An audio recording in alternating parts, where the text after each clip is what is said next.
नमस्कार मित्रों, मैं महेंद्र वर्मा मूल मंत्रा क्लासेस जीएस फैकल्टी की तरफ से 25 क्वेश्चन की एक सीरीज आई है। हम लोग लेकर आए हैं ये 25 क्वेश्चन, और इसको हम जो 25 क्वेश्चन आपको स्क्रीन पर दिखेगा और इसमें जो चारों ऑप्शन दिखेगा पूरा का पूरा एक्सप्लेनेशन के साथ हम लोग व्याख्यायित करके संपूर्ण 25 क्वेश्चन को पूर्ण कराएंगे। तो आइएगा हम पहले क्वेश्चन की तरफ बढ़ते हैं, जिसमें पहला क्वेश्चन है संघीय न्यायालय की स्थापना किस अधिनियम के अंतर्गत हुई है।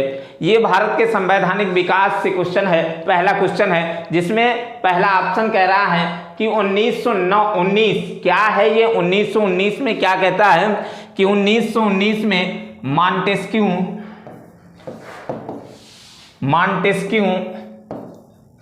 चेम्सफोर्ड सुधार अधिनियम है। यहां से ये क्वेश्चन बहुत इंपॉर्टेंट है, बनता है, बहुत इंपॉर्टेंट क्वेश्चन पूछता है मॉन्टेस्क्यू चेम्सफोर्ड सुधार अधिनियम में, कि पूछता है राज्यों में द्वैत शासन प्रणाली। तो यही 1919 में ही है कि राज्यों में द्वैत शासन प्रणाली है, ये इसमें है। अब इसमें ऑप्शन ये पूछ रहा है, प्रश्न पूछ रहा है संघीय न्यायालय की स्थापना किस अधिनियम के अंतर्गत हुई है। तो अभी आइएगा आगे आपको निकल जाए, आपका आंसर निकल आएगा जब चारों को हम व्याख्यायित कर लेंगे। तो आइएगा इसमें क्या कह रहा है कि दूसरा ऑप्शन क्या कह रहा है कि दूसरा ऑप्शन इसमें दिया है कि 1909 में क्या है, 1909 में है मार्ले मिंटो सुधार अधिनियम है। मार्ले मिंटो सुधार अधिनियम में क्या हुआ है, यहां पर मुस्लिम निर्वाचनों के लिए अलग से प्रावधान किया गया था 1909 में। 1935 ध्यान दीजिएगा, ये प्रश्न पूछा है संघीय न्यायालय की स्थापना किस अधिनियम के अंतर्गत हुई है। तो यही 1935 अधिनियम सही है। और 1935 में और क्या हुआ, आरबीआई की स्थापना हुई, रिजर्व बैंक ऑफ इंडिया की स्थापना हुई। ये वाला ऑप्शन तीसरा वाला सही है। चौथा वाला क्या कहता है 1773 के रेगुलेटिंग एक्ट में, इसमें क्या है रेगुलेटिंग एक्ट। इसी अधिनियम के अंतर्गत सन 1774 ईस्वी में कोलकाता में सुप्रीम कोर्ट की स्थापना हुई थी। तो ये चीजें हैं। और इसी अधिनियम के अंतर्गत जो बंगाल का गवर्नर जनरल नियुक्त किया गया था वो वारेन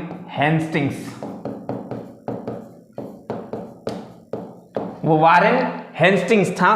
तो ये चार ऑप्शन थे और चारों ऑप्शन में आप देखिएगा कितना क्वेश्चन आपको मिला। तो ये बहुत इंपॉर्टेंट था। तो पहला वाला ऑप्शन, ये पहले वाले क्वेश्चन का आंसर तीसरा सही है। अब आइएगा हम आप लोगों के स्क्रीन पर आते हैं, अपने स्क्रीन पर दूसरा क्वेश्चन लेकर। तो ये दूसरा क्वेश्चन क्या कह रहा है, दूसरा क्वेश्चन कह रहा है प्रारूप समिति का अध्यक्ष है, प्रारूप समिति के अध्यक्ष कौन है। तो ध्यान दीजिएगा, इस प्रारूप समिति का और भी नाम मिलता है। प्रारूप समिति को हम लोग पांडुलेखन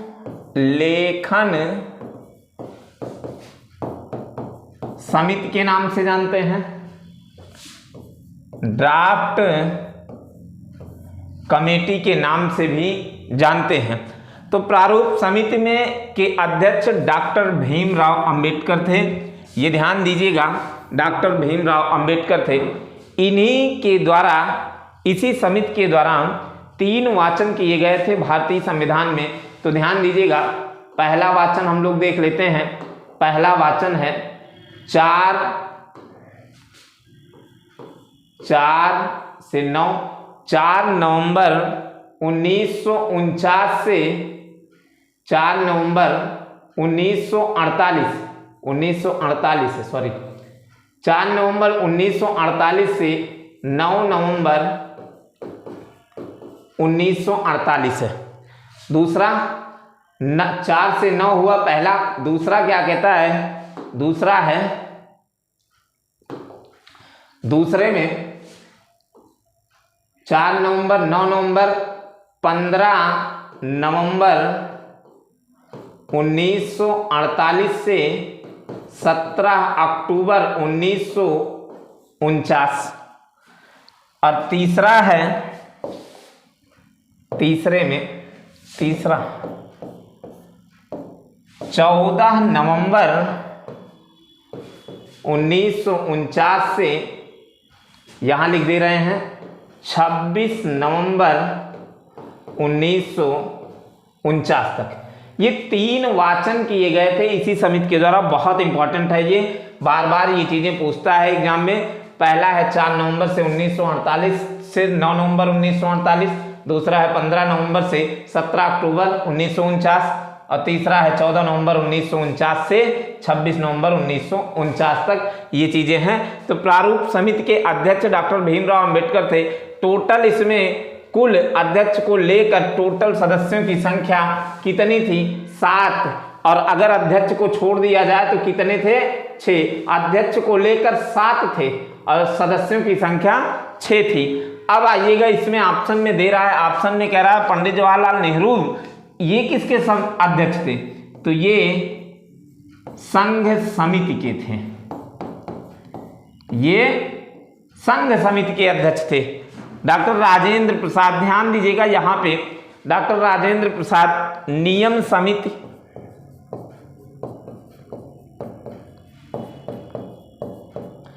और संचालन समिति के अध्यक्ष माने जाते हैं। यूपी ट्रिपल एससी के एग्जाम में डॉक्टर राजेंद्र प्रसाद को झंडा समिति का भी अध्यक्ष माना जाता है, झंडा समिति। लेकिन झंडा समिति के अध्यक्ष आचार्य जेबी कृपलानी, आचार्य जेबी कृपलानी को माना जाता है अन्य एग्जामों में। लेकिन यूपी ट्रिपल एससी के एग्जामों में डॉक्टर राजेंद्र प्रसाद को ही माना जाता है। ये आयोग के द्वारा एक बार क्वेश्चन पूछा गया था, तभी से ये शुरुआत किया गया यहाँ पर। इस वजह से हमने दोनों ऑप्शन को बता दिया। सरदार वल्लभ भाई पटेल, सरदार वल्लभ भाई पटेल प्रांतीय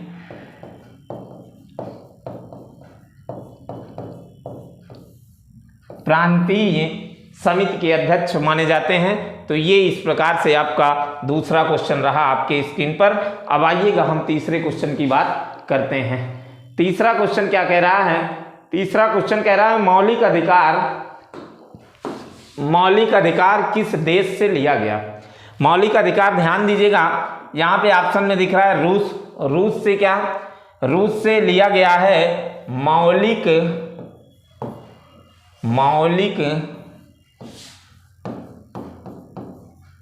कर्तव्य लिया गया। ये यूएसए से, ये फंडामेंटल राइट है, मौलिक अधिकार यही से लिया गया यूएसए से, तो यही ऑप्शन सही है। आयरलैंड कहाँ से लिया गया?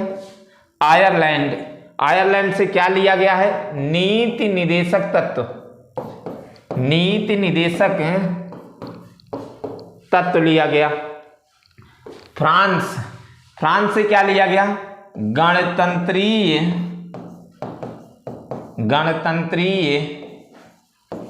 व्यवस्था ली गई। तो ये इस प्रकार से है, चारों ऑप्शन को हमने व्याख्यायित किया और इसमें ऑप्शन नंबर 2 सही है, फंडामेंटल राइट अमेरिका से लिया गया। अब आइएगा हम बात करते हैं चौथे क्वेश्चन की बात करते हैं। चौथा क्वेश्चन क्या कहता है?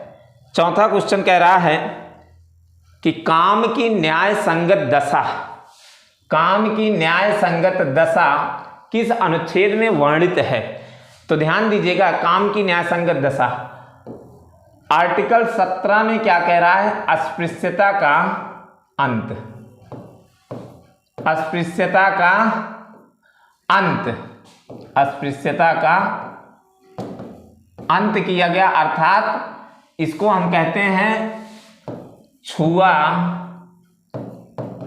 छूत का अंत किया गया।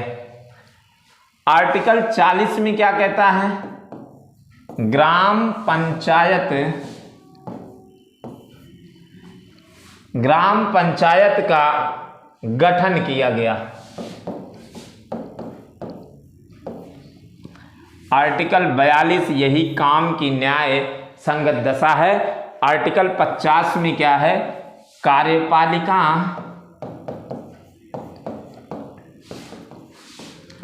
और न्यायपालिका का विभाजन, ये है यहाँ पे। तो ये तीसरा वाला ऑप्शन सही है चौथे वाले प्रश्न में। अब आइएगा हम बात करते हैं पांचवें क्वेश्चन की तरफ। पांचवा क्वेश्चन क्या कह रहा है, पांचवा क्वेश्चन कह रहा है, फिर ये देखिएगा भाग से पूछ रहा है, भारतीय संविधान के भाग 15 में वर्णित है।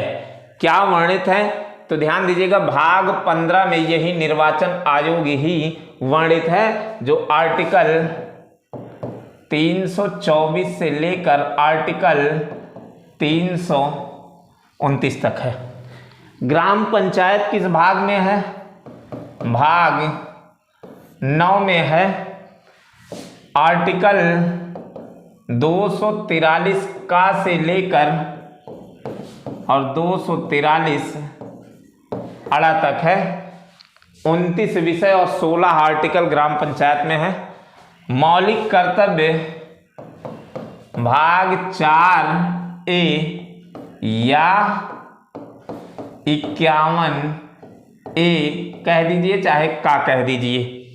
नीति निदेशक तत्व भाग 4 में वर्णित है। तो ये पहला वाला ऑप्शन सही है। भारतीय संविधान किस भाग में वर्णित है, तो भाग 15 में वर्णित है। 15 में वर्णित है, निर्वाचन आयोग वर्णित है। आइएगा छठे की हम बात करते हैं, छठवें क्वेश्चन की हम बात करते हैं। छठवां क्वेश्चन क्या कह रहा है, छठवां क्वेश्चन हिस्ट्री से है। तो इसमें भी हम देखते हैं तराइन का प्रथम युद्ध कब हुआ। तो ध्यान दीजिएगा, तराइन का प्रथम युद्ध कब हुआ, इसमें आइएगा हम लोग देखते हैं। दे रहा है 1192, 1193, 1215।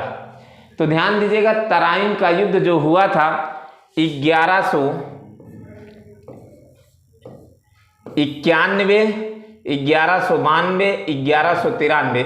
तो तराइन का जो युद्ध हुआ था, प्रथम युद्ध इसमें पूछ रहा है, तो तराइन का प्रथम युद्ध 1191 ईस्वी में हुआ है। इसमें ऑप्शन में नहीं है मित्रों, तो ये ध्यान दीजिएगा। तो ये वाला ऑप्शन कर लेते हैं, कोई दिक्कत नहीं है। 1191 ईस्वी में तराइन का प्रथम युद्ध हुआ था। किनके बीच में हुआ था, ये वाला ऑप्शन सही है। इसको भी हम व्याख्यायित कर देते हैं। तराइन का प्रथम युद्ध 1191 ईस्वी में हुआ। 1191 में किसके बीच में हुआ, मोहम्मद गौरी और पृथ्वीराज चौहान तृतीय के बीच में, पृथ्वीराज चौहान तृतीय के बीच में हुआ। तो 1191 ईस्वी में तराइन का प्रथम युद्ध हुआ था। 1112 इसमें कौन जीता था, ध्यान दीजिएगा।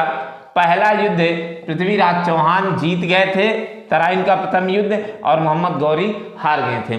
तराइन का द्वितीय युद्ध की हम बात करें तो 1192 ईस्वी में हुआ था। 1192 ईस्वी में इन्हीं दोनों के बीच में होता है, मोहम्मद गौरी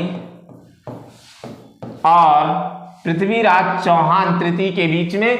इस युद्ध में मोहम्मद गौरी की जीत होती है और पृथ्वीराज चौहान की हार होती है। ये 1193 है। अब आते हैं 1215 की बात। तराइन का तृतीय युद्ध, तराइन का तृतीय युद्ध होता है किनके बीच में, इल्तुतमिश और कुबाचा के बीच में। इल्तुतमिश और कुबाचा के बीच में, जिसमें इल्तुतमिश की जीत होती है और कुबाचा की हार होती है। तो ये रहा आपका ऑप्शन। यहाँ पे मित्रों ध्यान दीजिएगा, तराइन का प्रथम युद्ध कब हुआ था, 1191 ईस्वी में। ये वाला ऑप्शन सही है। अब आइएगा हम सातवें की बात कर लेते हैं। अगर इसमें सोचिएगा, अगर इसमें आप करना चाहते तो यहाँ पर भी ये ऑप्शन था, यहाँ पर आप कर सकते थे।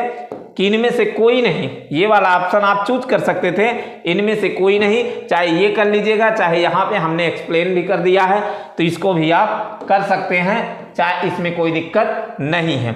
अब आइएगा 7वें क्वेश्चन की तरफ हम बढ़ते हैं। 7वां क्वेश्चन क्या कह रहा है, फिरोज शाह तुगलक के द्वारा कौन सा नया कर लगाया गया। बहुत इंपॉर्टेंट है ये क्वेश्चन। चौथ इसमें दे रहा है, चौथ 1/4 लगाया गया था, जो ये मराठा के द्वारा लगाया गया था। 2 टैक्स लगाया गया था, एक चौथ था, एक सरदेशमुखी था। सरदेशमुखी ये 1/10 लगाया गया था मराठाओं के द्वारा। जजिया कर, जजिया कर ध्यान दीजिएगा, जजिया कर ऐसा कर होता है जो गैर मुसलमानों पर लगाया जाता है। तो जजिया कर, जजिया कर को समाप्त किसने किया था, अकबर ने समाप्त किया था। जजिया कर अगर स्टार्टिंग की बात की जाए तो जजिया कर मोहम्मद बिन कासिम के द्वारा लगाया गया, लेकिन इसमें ऑप्शन में पूछ रहा है, प्रश्न में पूछ रहा है फिरोज शाह तुगलक के द्वारा कौन सा नया कर लगाया गया था, तो यही सर्व कर लगाया गया था। तीसरा वाला ऑप्शन सही है। सर्व कर का मतलब होता है सिंचाई कर, सर्व कर का मतलब होता है सिंचाई कर, और ये गैर मुसलमानों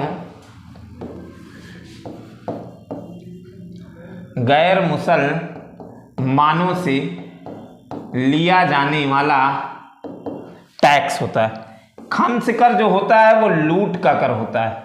जजिया, जकात, खम्स, खराज इत्यादि जब आगे और भी मिलेगा तो हम सारी चीज़ों का डिस्कशन करेंगे, सारे टैक्स के बारे में, लेकिन ये चीज़ें हैं तो यहाँ पर तीसरा वाला ऑप्शन सही है 7वें में। अब आइएगा 8वें क्वेश्चन की हम बात करते हैं।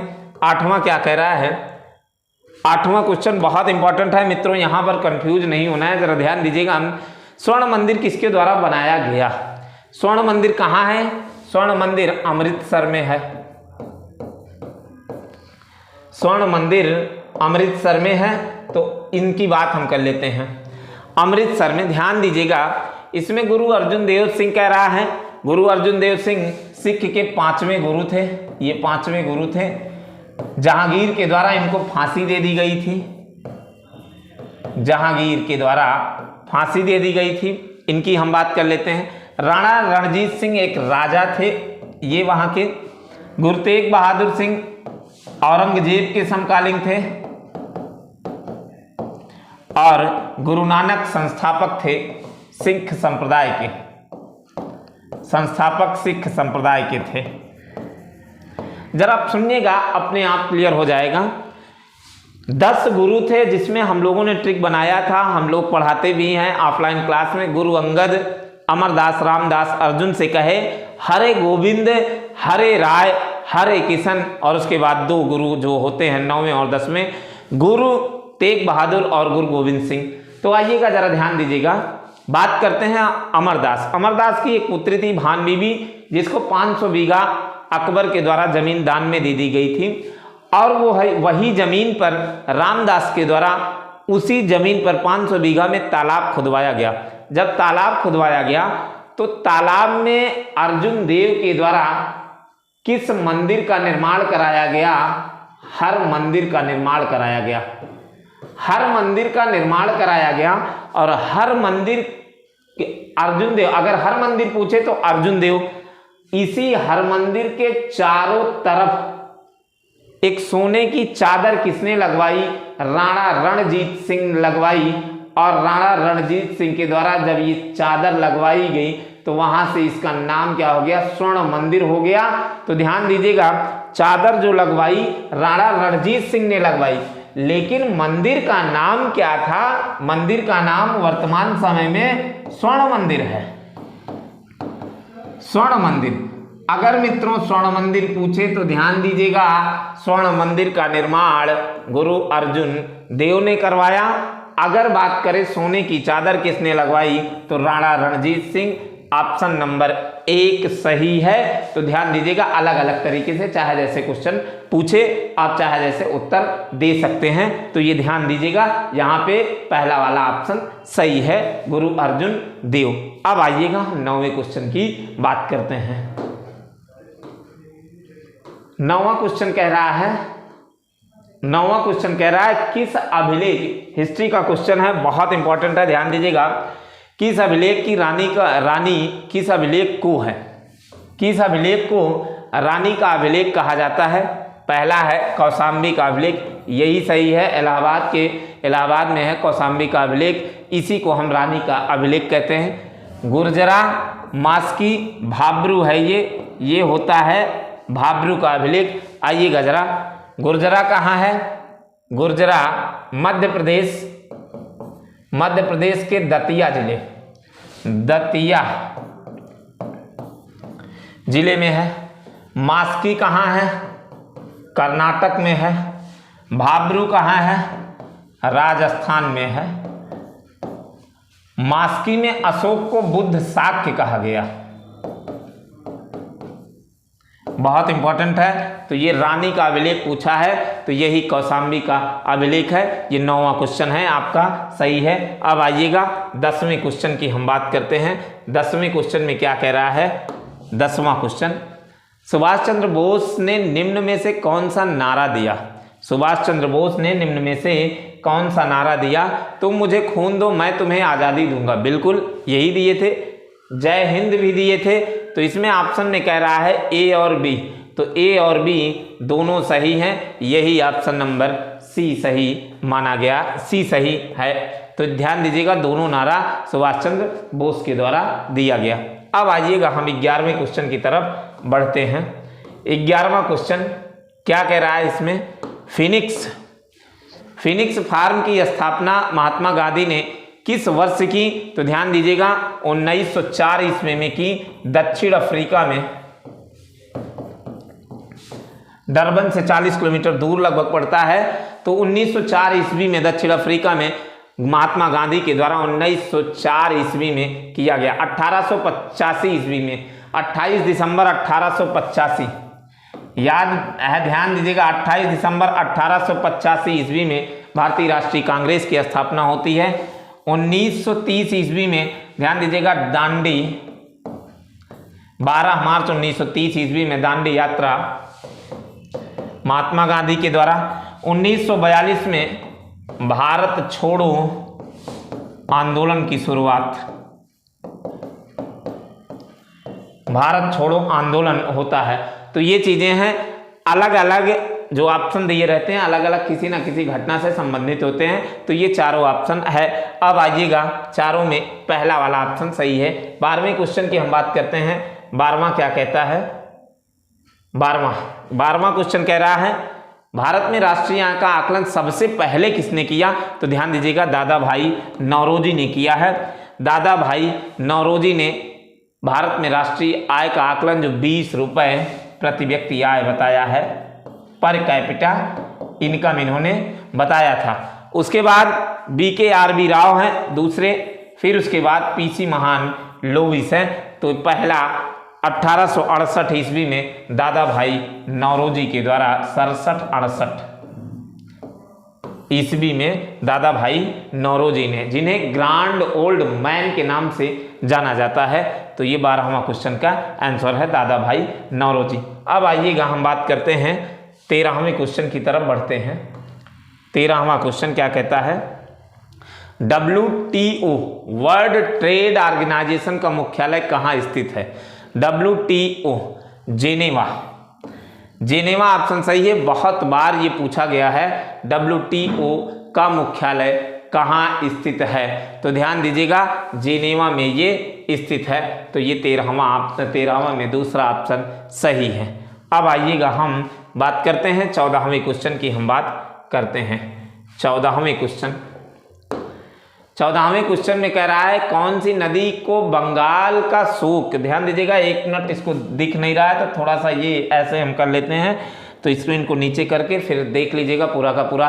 कौन सी नदी को बंगाल का शोक कहा जाता है? तो इसमें एक चीज दिख रहा है, दामोदर नदी। दामोदर नदी को बंगाल का शोक कहा जाता है। ये बहुत बार एग्जाम में पूछा है। तो अब देखिएगा कई एग्जाम में पूछता है। अगर मान लीजिए बिहार का पूछे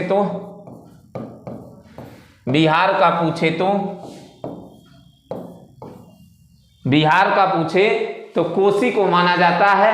अगर मान लीजिए उड़ीसा का पूछ ले तो उड़ीसा का उड़ीसा का पूछ ले तो महानदी, उड़ीसा का शोक कौन सी नदी? महानदी। बिहार का कोसी नदी और बंगाल का शोक तो दामोदर नदी। ये चीजें हैं, ध्यान दीजिएगा। 14वें क्वेश्चन में पहला वाला ऑप्शन सही है। 15वें क्वेश्चन की हम बात करते हैं। 15वां क्या है? 15वां क्वेश्चन कह रहा है कौन सी नदी है जो पश्चिम की ओर बहती है और अरब सागर में गिरती है? बहुत बार ये पूछा गया है मित्र, तो ये नर्मदा नदी है। ध्यान दीजिएगा, पहला वाला ऑप्शन ये सही है। तो नर्मदा नदी है जो पश्चिम की ओर बहती है और अरब सागर में गिरती है। ताप्ती भी आती है, ध्यान दीजिएगा।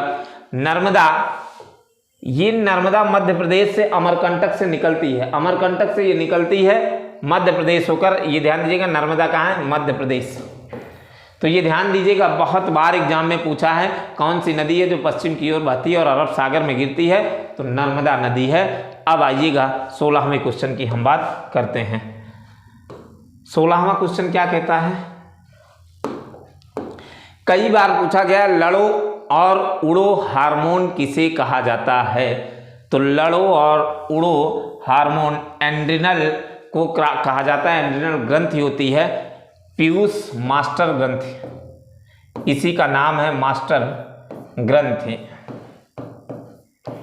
और सबसे छोटी ग्रंथि यकृत सबसे बड़ा, सबसे बड़ी ग्रंथि मानी जाती है। तो ध्यान दीजिएगा, ये मास्टर ग्रंथि, इसी का ये नाम है पिट्यूटरी और पीयूष। तो ध्यान दीजिएगा, लड़ो उड़ो हार्मोन ये एंड्रिनल ग्रंथि को कहते हैं और ये तीसरा वाला ऑप्शन सही है। आइएगा 17वें क्वेश्चन की तरफ हम लोग बढ़ते हैं। 17वां क्वेश्चन क्या कहता है? 17वां क्वेश्चन है, साइंस से क्वेश्चन है, सर्वाधिक तरंग दैर्घ्य किस रंग का होता है? तो सर्वाधिक तरंग दैर्घ्य किस रंग का होता है? लाल का होता है। और सबसे कम किसका होता है? सबसे कम इस बैगनी का होता है, सबसे कम होता है। तो ध्यान दीजिएगा, इसको भी नोट कर लीजिएगा। तो सर्वाधिक तरंगदैर्घ्य किस रंग का होता है? लाल रंग का होता है। अब आइएगा 18वें क्वेश्चन की हम बात करते हैं। 18वां क्वेश्चन क्या कहता है? 18वां क्वेश्चन, आइएगा ये 17वां क्वेश्चन हुआ। अब आइएगा हम बात करते हैं 18वें क्वेश्चन की हम बात करते हैं। 18वां क्वेश्चन क्या कहता है? इसमें दिवस से क्वेश्चन पूछा है। विश्व हिंदी दिवस कब मनाया जाता है? तो विश्व हिंदी दिवस जो है वो 10 जनवरी को मनाया जाता है। इसमें पहला वाला ऑप्शन सही है। इसमें और भी ऑप्शन है, जरा इसको भी हम देख लेते हैं। 15 जनवरी को क्या मनाया जाता है? तो 15 जनवरी को थल सेना दिवस मनाया जाता है। 9 जनवरी को प्रवासी दिवस, भारतीय प्रवासी दिवस मनाया जाता है। 30 जनवरी को शहीद दिवस गांधी जी की पुण्यतिथि पर मनाया जाता है। ये आपका इसमें प्रश्न में 18वें नंबर के प्रश्न में पहला वाला ऑप्शन सही है। अब आइएगा 19वें क्वेश्चन की हम बात करते हैं। 19वां क्वेश्चन क्या कहता है? इसमें कह रहा है नीचे दी गई लोक नृत्य और राज्य की सूची में किस का मिलान सही नहीं है? ध्यान दीजिएगा, ये लोक नृत्य अलग अलग राज्यों के अलग अलग नृत्य हैं। तो इसमें आपको दिख रहा है पहला बिहू जो होता है वो असम का होता है, बिहू असम का होता है। तो ये वाला तो गलत है और यही वाला ऑप्शन सही है। इसमें पूछ रहा है सही नहीं है, तो ये वाला ऑप्शन सही है। आंध्र प्रदेश में कौन सा लोक नृत्य है? तो कचपुड़ी है, कचपुड़ी, कचपुरी भी बोलते हैं, कचपुड़ी। तो ये आंध्र प्रदेश का है। अब भाखड़ा पंजाब का, ये सही है। डांडिया गुजरात का है, ये भी सही है। नौटंकी उत्तर प्रदेश का, ये भी सही है। यही नहीं मिला था, आंध्र प्रदेश का कचपुड़ी है और बिहू जो होता है वो असम का माना जाता है। तो ये आपका 19वां क्वेश्चन है। अब आइएगा 20वें क्वेश्चन की तरफ हम लोग बढ़ते हैं। 20वां क्वेश्चन क्या कहता है? ये पूछ रहा है मुद्रा से, जापान देश की मुद्रा का नाम क्या है? जापान की राजधानी क्या है? टोक्यो। तो जापान देश की मुद्रा येन है, जापान देश की मुद्रा येन है। पेसो, पेसो कहाँ का है? तो ध्यान दीजिएगा अर्जेंटीना, अर्जेंटीना, अर्जेंटीना का पेसो माना जाता है। रियाल कतर का, इराक, इराक